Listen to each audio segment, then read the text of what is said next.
The nth term of an arithmetic sequence is 4n plus 1. Write the common difference of the sequence. Write the first term of the sequence. What is the remainder obtained when the terms of the sequence is divided by 4? ഒരു സമാന്തര ശ്രേണിയുടെ എന്നാം പദം 4n plus 1 ആണ്. ശ്രേണിയുടെ പൊതുവ്യത്യാസം എഴുതുക. ശ്രേണിയുടെ ഒന്നാം പദം എന്ത്? ഈ ശ്രേണിയുടെ പദങ്ങളെ 4 കൊണ്ട് ഹരിച്ചാൽ കിട്ടുന്ന ശിഷ്ടം എന്ത്? ഇവിടെ ഒന്നാമത്തെ ചോദ്യത്തിൽ തന്നിരിക്കുന്നത് nth ടേമാണ്. സമാന്തര ശ്രേണിയുടെ എന്നാം പദമാണ് തന്നിരിക്കുന്നത്. എന്നാം പദം അഥവാ എക്സ് എൻ എത്രയാണ് തന്നിരിക്കുന്നത്? 4n പ്ലസ് 1 ആണ് തന്നിരിക്കുന്നത്. നമുക്ക് എ പാർട്ട് ചോദ്യത്തിൽ കണ്ടുപിടിക്കേണ്ടത് common difference of the sequence ആണ്. ശ്രേണിയുടെ പൊതുവ്യത്യാസം. പൊതുവ്യത്യാസം കാണാൻ എന്താ ചെയ്യേണ്ടത്? എക്സ് എൻ ഏതാണോ അതിൽ എന്നിൻ്റെ കൂടെയുള്ള നമ്പറാണ് പൊതുവ്യത്യാസം അഥവാ കോമൺ ഡിഫറൻസ്. ഇവിടെ എത്രയാണത്? 4 ആണ്. ഇനി ബി പാർട്ട് ചോദ്യം. Write the first term of the sequence. ഈ ശ്രേണിയുടെ ഒന്നാം പദം ഏതെന്ന് കണ്ടെത്തുക. ഒന്നാം പദം കാണാൻ എക്സ് എന്നിൽ എന്നിൻ്റെ ഭാഗത്ത് നമുക്ക് 1 എന്ന് സബ്സ്റ്റിറ്റ്യൂട്ട് ചെയ്യാം. അപ്പോൾ x1 ഈക്വൽസ് എന്നിൻ്റെ ഭാഗത്ത് 4 × 1 എന്ന് കൊടുക്കുക. 4 × 1 plus 1 that is 4 plus 1 equals 5 എന്ന് കിട്ടും. ഇനി സി പാർട്ട് ചോദ്യം. What is the remainder obtained when terms of the sequence divided by 4? ഈ ശ്രേണിയിലെ പദങ്ങളെ 4 കൊണ്ട് ഡിവൈഡ് ചെയ്താൽ കിട്ടുന്ന ശിഷ്ടം എന്താണ് എന്നാണ് എഴുതേണ്ടത്. അപ്പോൾ ഇതിലെ എന്നാം പദം അഥവാ nth ടേം നോക്കിക്കേ. എന്നിനെ 4 കൊണ്ട് ഡിവൈഡ് ചെയ്യുമ്പോൾ കിട്ടുന്ന റിമൈൻഡർ എത്രയാണ്? 1 ആണ്. ഈ ശ്രേണിയിലെ പദങ്ങളെ 4 കൊണ്ട് ഡിവൈഡ് ചെയ്യുമ്പോൾ കിട്ടുന്ന ശിഷ്ടം ഇവിടെ എത്രയാണ്? അപ്പോൾ 1 ആണ്. Consider the arithmetic sequence 8, 14, 20. Is 25 a term of the sequence? Check if 144 is a term of the sequence. Prove that there are no perfect squares in the sequence. 8, 14, 20 എന്ന സമാന്തര ശ്രേണി പരിഗണിക്കുക. ഈ ശ്രേണിയുടെ ഒരു പദമാണോ 25? 144 ഈ ശ്രേണിയുടെ ഒരു പദമാകുമോ എന്ന് പരിശോധിക്കുക. ഈ ശ്രേണിയിൽ പൂർണ്ണവർഗ്ഗങ്ങളൊന്നും ഇല്ല എന്ന് സമർത്ഥിക്കുക. രണ്ടാമത്തെ ചോദ്യത്തിൽ നമുക്കൊരു സീക്വൻസ്, ഒരു ശ്രേണി തന്നിട്ടുണ്ട്. 8, 14, 20 എക്സെട്ര എന്ന് പറയുന്നൊരു ശ്രേണി, ഒരു സീക്വൻസ് തന്നിട്ടുണ്ട്. അതിൽ ഒന്നാമത്തെ sub question is 25 A term of the sequence. ഈ ശ്രേണിയിൽ 25 ഒരു പദമാകുമോ? ഇങ്ങനെ പോയി എവിടെയെങ്കിലും നമുക്ക് 25 കിട്ടുമോ എന്നാണ് ചോദ്യം. അതിന് നമുക്ക് ആദ്യമായി ഇതിൻ്റെ എന്നാം പദം അല്ലെങ്കിൽ എന്ത് ടേം കാണാം? എക്സ് എൻ കാണാം. എക്സ് എൻ കാണുന്നത് എങ്ങനെയാണ്? x1 plus N D minus D. ഇവിടെ നമുക്ക് വേണ്ടത് x1 വേണം ഡിയും വേണം. x1 ഇവിടെ എത്രയാണ്? 8 ആണ്. കോമൺ ഡിഫറൻസ് ഡി എന്ന് പറയുന്നത് 14 മൈനസ് 8 6 ആണ്. അപ്പോൾ ഇത് രണ്ടും നമുക്ക് ഇതിലേക്ക് കൊടുക്കാം. 8 പ്ലസ് എൻ ഡി. ഡി എത്രയാ? 6 മൈനസ് 6. അപ്പോൾ 6 × n എത്രയാ? 6n. 8 മൈനസ് 6 2. അപ്പോൾ നമുക്ക് കിട്ടിയ xn അഥവാ എന്നാം പദം 6n പ്ലസ് 2 ആണ്.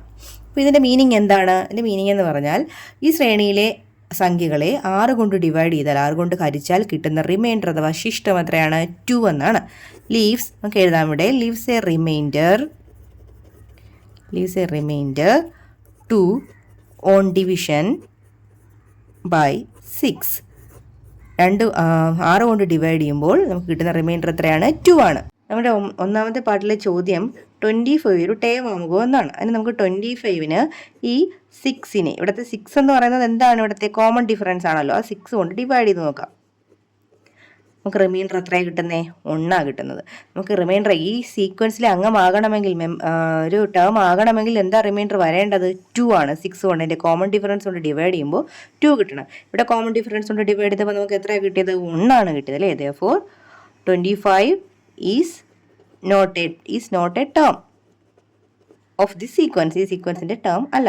ഇനി ബി പാർട്ടിലൊരു ചോദ്യം ഉണ്ടല്ലോ. 144 ഇതിലെ 144 ഇതിനെ ഒരു അംഗമാണോ എന്നാണ് ബി ക്വസ്റ്റ്യനിൽ ചോദിച്ചിരിക്കുന്നത്. അതിനും നമുക്ക് എന്ത് ചെയ്യാം? 144നെ 6 കൊണ്ട് ഡിവൈഡ് ചെയ്യാം. 6 കൊണ്ട് ഡിവൈഡ് ചെയ്യുമ്പോൾ എത്രയാണ് റിമൈൻഡർ കിട്ടുന്നത്? നമുക്ക് 0 ആണ് റിമൈൻഡർ കിട്ടുന്നത്. നമുക്ക് എത്രയാണ് വരേണ്ടത്? 2. അപ്പോൾ ഇത് 144ഉം എന്തല്ല? ടേം അല്ല. Is not a term of this sequence. ഇനി ഇതിലെ മൂന്നാമത്തെ പാർട്ടിൽ ചോദിച്ചിരിക്കുന്ന ചോദ്യം എന്താണ്? Prove that there are no perfect squares in the sequence. ഈ സീക്വൻസിനകത്ത് ഒരു പെർഫെക്റ്റ് സ്ക്വയറുകളും തന്നെ, ഒരു പൂർണ്ണവർഗ്ഗങ്ങളും തന്നെ ഈ സമാന്തര ശ്രേണിക്കുള്ളിൽ ഇല്ല എന്ന് പ്രൂവ് ചെയ്യുക. ഇപ്പോൾ ഇവിടെ നമ്മൾ നോക്കിയ 25ഉം 144ഉം ഒക്കെ എന്ത് പെർഫെക്റ്റ് സ്ക്വയറുകളായിരുന്നു? പൂർണ്ണവർഗ്ഗങ്ങളായിരുന്നു. ഇവിടെയൊക്കെ റിമൈൻഡർ എത്രയാണ് നമുക്ക് കിട്ടിയത്? 1ഉം 0ആണ്. എവിടെയെങ്കിലും നമുക്ക് 2 കിട്ടിയായിരുന്നോ? ഇല്ല. അതായത് പെർഫെക്റ്റ് സ്ക്വയേഴ്സ്, പൂർണ്ണവർഗ്ഗങ്ങൾ ഒരിക്കലും 6 കൊണ്ട് ഡിവൈഡ് ചെയ്യുമ്പോൾ റിമൈൻഡർ 2 തരില്ല, ശിഷ്ടം 2 തരില്ല. Perfect squares do not leave a remainder 2 on division by 6.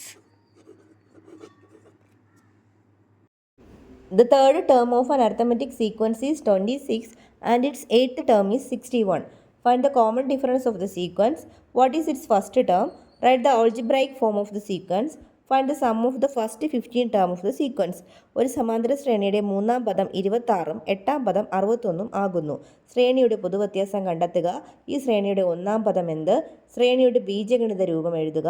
ഈ ശ്രേണിയുടെ ആദ്യത്തെ 15 പദങ്ങളുടെ തുക കണക്കാക്കുക. മൂന്നാമത്തെ ചോദ്യം, the third term of an arithmetic sequence is 26. ഒരു സമാന്തര ശ്രേണിയുടെ മൂന്നാം പദം 26 അതായത് നമുക്ക് x3 = 26 എന്ന് എഴുതാം. And it's eighth term is 61. അതുപോലെ അതിൻ്റെ എട്ടാം പദം എത്രയാണ്? 61. Find common difference. A part question. അതിൻ്റെ കോമൺ ഡിഫറൻസ് കാണുക, പൊതുവ്യത്യാസം കാണുക. പൊതുവ്യത്യാസം കാണുന്നത് എങ്ങനെയാണ്? ടേം ഡിഫറൻസ് എടുക്കുക ആദ്യം അല്ലേ, പദങ്ങളുടെ വ്യത്യാസം. പിന്നെ എന്താണ്? പൊസിഷൻ ഡിഫറൻസ്, സ്ഥാനങ്ങളുടെ വ്യത്യാസം. സ്ഥാനം ഇവിടെ 8, ഇവിടെ 3 അപ്പോൾ 8 - 3 മൈനസ് ചെയ്യുമ്പോൾ 35/5 എന്ന് വരും. 7 ഇവിടുത്തെ കോമൺ ഡിഫറൻസ് അഥവാ പൊതുവ്യത്യാസം. ഇനി ബി പാർട്ട് ചോദ്യം, what is it first term? ഒന്നാം പദം കാണുക. അതിന് നമുക്ക് ഇവിടെ തന്നിരിക്കുന്ന x3 എടുക്കാം. x3 = 26 ആണ്. x3യുടെ ഫോർമുല പറഞ്ഞേ. x3 എങ്ങനെയാണ് കാണുന്നത്? x1 + 2d. 3 നിന്ന് മൈനസ് ചെയ്യുക. x1 + 2d = 26. x1 + 2dയുടെ വാല്യൂ ഇവിടെ കൊടുക്കുക 7. ദറ്റ് ഈസ് x1 + 2 × 7 എത്രയാ? 14 = 26. Therefore x1 = 26 - 14 എന്ന് വരും. നമുക്ക് 12 എന്ന ആൻസർ കിട്ടും. x1 ഫസ്റ്റ് ടേം 12 ആണ്. ഇനി സി പാർട്ട് ചോദ്യം ചോദിച്ചിരിക്കുന്നത് അതിൻ്റെ ഓൾജിബ്രായിക് എക്സ്പ്രഷൻ എഴുതുക. ബീജഗണിത രൂപം എഴുതാനാണ്. ബീജഗണിത രൂപം എന്ന് പറഞ്ഞാൽ xn കാണാനാണ്. xn = x1 + nd - d. x1 നമുക്കുണ്ട് 12, n അതുപോലെ കൊടുക്കുക. ഡിയുടെ വാല്യൂ 7 - 7. അപ്പോൾ 7n. 12 നിന്ന് 7 മൈനസ് ചെയ്താൽ എത്ര കിട്ടും? 5. ദാറ്റ് ഈസ് 7n + 5 ആണ് ബീജഗണിത രൂപം. അടുത്ത ഡി പാർട്ട് ചോദ്യം, find the sum of first 15 terms. ആദ്യത്തെ 15 പദങ്ങളുടെ തുക കാണുക. ഇവിടെ തുക കാണാനുള്ള എളുപ്പ വഴിയുണ്ട്. SN എന്ന് പറഞ്ഞാൽ n × മിഡിൽ ടേം എന്ന് പറഞ്ഞൊരു ഫോർമുല നമുക്കിവിടെ യൂസ് ചെയ്യാം. ഇവിടെ n എന്ന് പറഞ്ഞാൽ എത്ര പദങ്ങളുടെ സം കാണാനാണ് ചോദിച്ചത്? തുക കാണാൻ 15 പദങ്ങളുടെ, അല്ലെങ്കിൽ 15 × ആദ്യത്തെ 15 പദങ്ങളുടെ മിഡിൽ ടേം. ആദ്യത്തെ 15 ടേംസിൻ്റെ മിഡിലായിട്ട് മധ്യഭാഗത്ത് വരുന്ന ടേം എന്തായിരിക്കും? 15ൻ്റെ കൂടെ 1 കൂട്ടിയാൽ എത്രയാണ്? 16. 16/2 എത്ര? 8. അതായത് x8 ആയിരിക്കും മിഡിലിൽ വരുന്ന ടേം. That is 15 × x8. 15 × x8ൻ്റെ വാല്യൂ ഇവിടെ നമുക്ക് ഉണ്ടല്ലോ, 61 ആണ്. ദാറ്റ്ഫോർ 15 × 61 = 915 ആണ് some. Sum of first 7 terms of an arithmetic sequence is 140. Sum of first 11 terms of the same arithmetic sequence is 440. What is the fourth term of the arithmetic sequence? Find its sixth term. What is the common difference? Find the first term of the sequence. ഒരു സമാന്തര ശ്രേണിയുടെ ആദ്യത്തെ 7 പദങ്ങളുടെ തുക 140. ഈ ശ്രേണിയുടെ ആദ്യത്തെ 11 പദങ്ങളുടെ തുക 440. ഈ സമാന്തര ശ്രേണിയുടെ നാലാം പദം എന്ത്? ആറാം പദം കാണുക. ശ്രേണിയുടെ പൊതുവ്യത്യാസം എന്ത്? ശ്രേണിയുടെ ഒന്നാം പദം കാണുക. നാലാമത്തെ ചോദ്യത്തിൽ തന്നിരിക്കുന്നത് സം ഓഫ് ഫസ്റ്റ് 7 ടേംസ്. ആദ്യത്തെ 7 പദങ്ങളുടെ തുക S7 എന്ന് എടുക്കാം നമുക്ക്, 140. അതുപോലെ സം ഓഫ് ഫസ്റ്റ് 11 ടേംസ്. ആദ്യത്തെ 11 പദങ്ങളുടെ തുക S11 എന്ന് നമുക്ക് എടുക്കാം. അത് 440 തന്നിട്ടുണ്ട്. നമുക്കിനി ഓരോ പാർട്ടായിട്ട് കണ്ടുപിടിക്കാം. അതിൽ എ പാർട്ട് ചോദ്യം, what is the fourth term of the arithmetic sequence? നാലാം പദം കാണുക. നാലാം പദം ഇവിടെ S7 എന്ന് പറഞ്ഞാൽ എന്താണ്? ആദ്യത്തെ 7 പദങ്ങളുടെ തുക. അപ്പോൾ ആദ്യത്തെ 7 പദങ്ങൾ, ആദ്യത്തെ 7 ടേമുകളുടെ മിഡിലിൽ വരുന്നത് എത്രയാണ്? 7നോട് 1 കൂട്ടി എത്രയാണ്? 8. 8ൻ്റെ പകുതി എത്രയാണ്? 4. അതായത് x4 തന്നെയാണ് ആദ്യത്തെ 7 പദങ്ങളുടെ മിഡിലിൽ വരുന്ന ടേം. 7 ടേമുണ്ട്. അപ്പോൾ x4 എങ്ങനെയാണ്? മിഡിൽ ടേം കണ്ടുപിടിക്കാനുള്ള ഫോർമുല എന്താണ്? മിഡിൽ ടേം നമുക്ക് എങ്ങനെ കാണാം? മിഡിൽ ടേം ഈക്വൽസ് SN/n എന്നാണ്. ഇവിടുത്തെ മിഡിൽ ടേം ഏതാണ്? x4 ആണ്. ഇവിടെ തന്നിരിക്കുന്ന x4 എന്ന് പറയുന്നത് ഏതിൻ്റെയാണ്? 7 ടേമുകളുടെ മിഡിൽ ടേം ആണ് 4, നാലാമത്തെ പദം അല്ലേ. അപ്പോൾ S7/7. S7 എത്രയാണ് ഇവിടെ? 140. 140/7 എത്രയാണ്? 20. ഇനി ബി പാർട്ട് ചോദ്യം, ഫൈൻഡ് ഇറ്റ് സിക്സ്ത് ടേം. ആറാമത്തെ പദം കാണുക.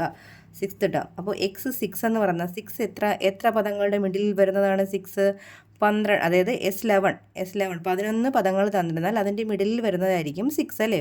അതായത് 11നോട് 1 കൂട്ടുമ്പോൾ 12, 12/2 6.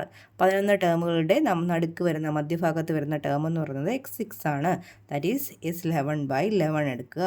ദാറ്റ് ഈസ് 440/11 ഈക്വൽസ് എത്രയാണ്? 40. അപ്പോൾ അതും കിട്ടി. ഇനി C part question, what is the common difference? ഇപ്പോൾ 2 ടേമുകൾ അറിയാമെങ്കിൽ നമുക്ക് കോമൺ ഡിഫറൻസ് കാണാം. 40 - 20 divided by 6 - 4, 6 - 4 that is 20/2 equals 10 ആണ് കോമൺ ഡിഫറൻസ്.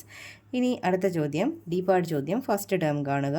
അതിന് നമുക്ക് x4 20 എന്നുണ്ട്, അതെടുക്കാം. x4 equals 20.